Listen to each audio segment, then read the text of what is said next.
Ladies and gentlemen, colleagues and friends, the World Food Day found its origin in the birthday of FAO UN on 16th October 1945.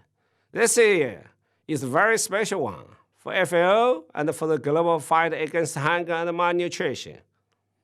75 years ago today, out of the debris of the World War II, millions lost their lives in the conflict. Millions more died of the starvation. Farming was devastated. The world needed to rebuild agriculture and to meet the most basic of the human needs. Nations come together. FAO UN was established first. And we delivered. FAO harnessed everything at our disposal: expertise, research, statistics, diplomacy, to help the world produce more, to feed more. In the first 25 years of FAO's existence, farmer output increased by 70%. But feeding the world was not just about more hectares and more tractors. In the second quarter century of the FAO's existence, we worked to make the green revolution greener and bluer too. We became drawing the world attention to safeguarding the oceans and the seas. We promoted aquaculture, and we tackled and defeated and treasured animal disease. The third quarter century saw a great push for sustainability. We worked to empower smallholder farmers. We promoted a package of solutions for the global food security.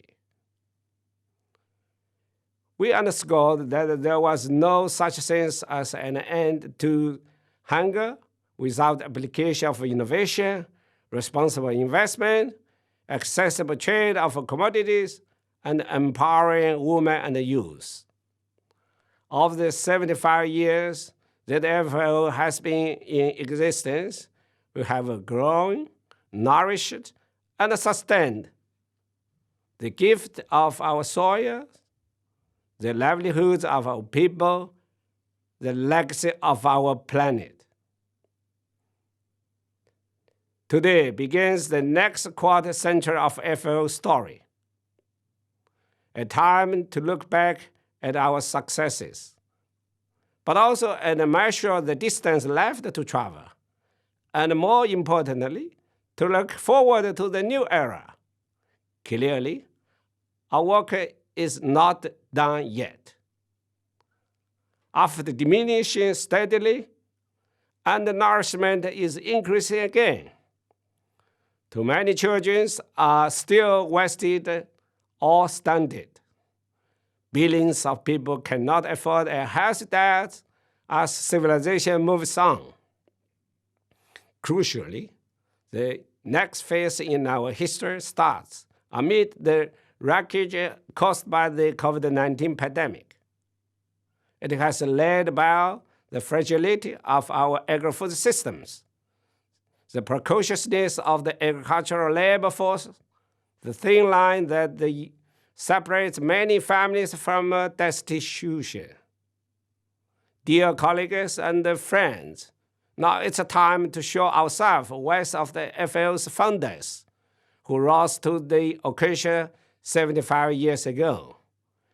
We have made a good start with our comprehensive COVID-19 response and recovery program.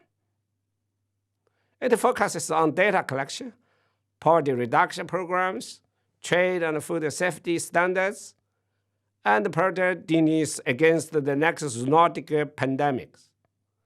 But in the longer term, nothing less than a radical transformation of agri-food systems will be needed to bring us closer to the hunger-free world. This, for FAO, presupposes the flat, more agile and modular structure, a relentless push for the digitalization, joining the hands across the government, academia, civil society, and the private sector and constantly pursuit of the innovation and scientific excellence. The world is looking to us to put our actions where our words are, to be think tanker and action tanker rolled into one. Alongside our partners, we must be knowledge generators and facilitators all at once, together in the quest for the ultimate public good, a world free of poverty, hunger, and malnutrition. Tomorrow begins today.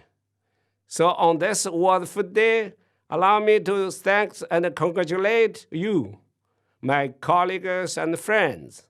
Allow me also to spur you on to the even greater efforts until World Food Day comes, when we can look back and say, mission accomplished. Thank you.